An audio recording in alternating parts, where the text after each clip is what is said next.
Got it. Ezekiel, the third of the four major prophets, was one of the Jews who was deported to Babylon in one of the Babylonian conquests, which actually kind of came in waves. Early on, Nebuchadnezzar, after conquering the Jewish armies, essentially took hostages.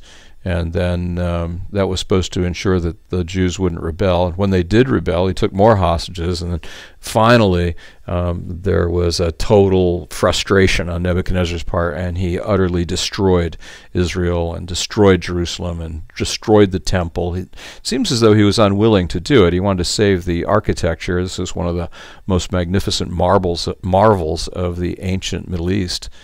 But the Jews were so stubborn and so rebellious and so difficult and so hard to govern that that's eventually what happened. Ezekiel was deported in one of the, probably about the second great deportation, around 598 or 597 BC. And so he spent most of his ministry, the 22 years of his ministry, in Babylon as one of the hostages, one of the captives there. Nebuchadnezzar was a fairly enlightened ruler, and so what he did with his captives was to train them for roles in administration so that they could go back and be governors in their own provinces. But that's not a part of this story.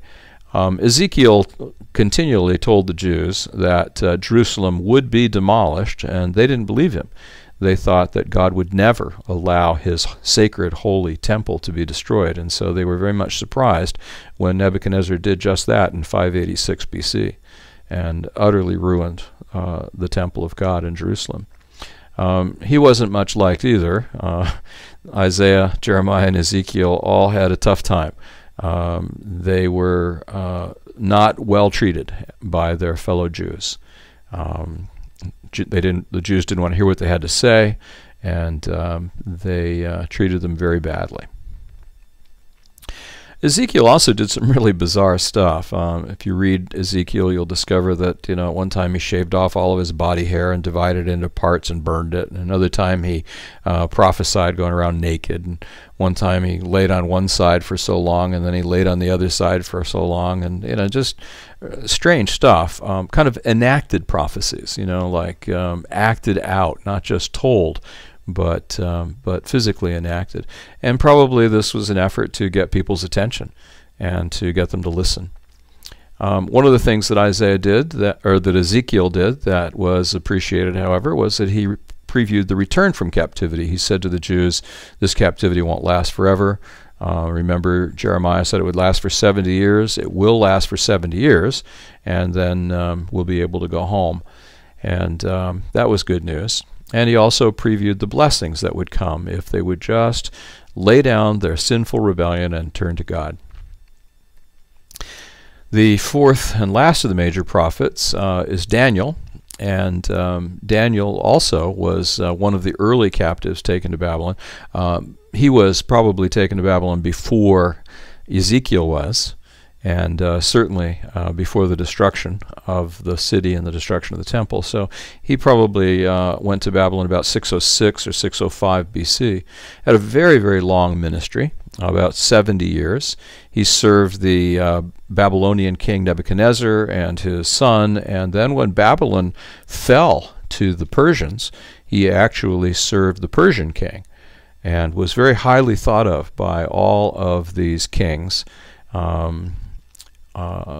Apparently he was taken to Babylon specifically because Nebuchadnezzar saw promise in him and some of his fellows, and Nebuchadnezzar educated him in Babylonian universities and prepared him for a high role in government, and he did that, but he also was a major prophet to the people of Israel. He saw the whole Babylonian captivity, and one of the neat things about Daniel's prophecies is that a number of them are about the coming of the Messiah. And he even prophesies in rather obscure terms, but nevertheless it's decipherable, that the Messiah would arrive somewhere around 30 AD. And Jesus actually, of course, began his ministry in 26 AD and was crucified in 30 AD. So Daniel was right on. And keep in mind that he did this about 600 years before it actually happened. Sometimes in an effort to avoid this, people try to push the date of Daniel back. But the latest you can push it back is about 150 BC, because clearly people were quoting from his book, by that time. So I don't think it's legitimate to push it back even that far. But if you did push it back that far, it's still pretty remarkable to prophesy the coming of the Messiah within just a few years, 150 years ahead of time. But I think that the liberal scholars who attempt to do this are barking up the wrong tree. I just don't think the evidence is there for it. Some of the highlights of Daniel are stories that you probably know. Shadrach, Meshach, and Abednego, who refused to bow down and worship Nebuchadnezzar, the king of Babylon, and so were thrown into the fiery furnace and delivered from it. They survive. And again, this is a great allegory about how no matter what terrible things happen to you, God will be there in the fire with you. Another great story that everybody knows is the story of Daniel in the lion's den.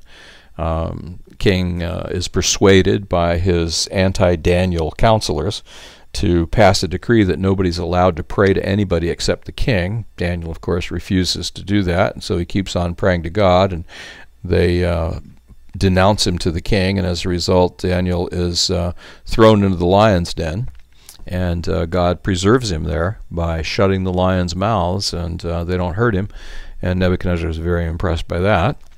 And then late in the story is the story from which the phrase "the handwriting on the wall" comes from. The king, this is actually Nebuchadnezzar's grandson, is having a big feast, and a hand appears disconnected from a body and writes on the wall words that translated mean weighed, counted, and found wanting. And they don't know what to make of it, and so they call Daniel the aged prophet who once served his grandfather in. And Daniel says, here's what it means: you are weighed in the balances and you are found wanting, and God is going to take your kingdom away from you. And that is what happens. The kingdom of Babylon is destroyed by an invasion from the Persians, who sneak into the city through the river gate and who overthrow the Babylonian king and take over his empire.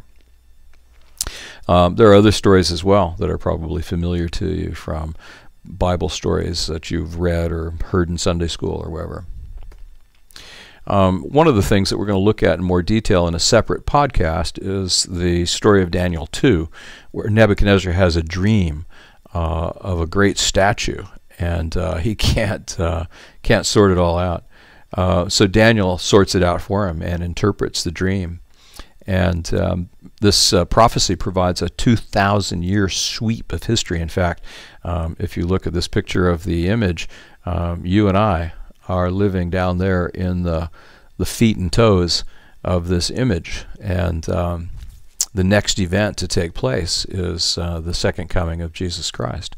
So we'll look at that in more detail, but just to kind of give you a preview of Daniel as the fourth of the four major prophets in the Old Testament: Isaiah, Jeremiah, Ezekiel, and Daniel.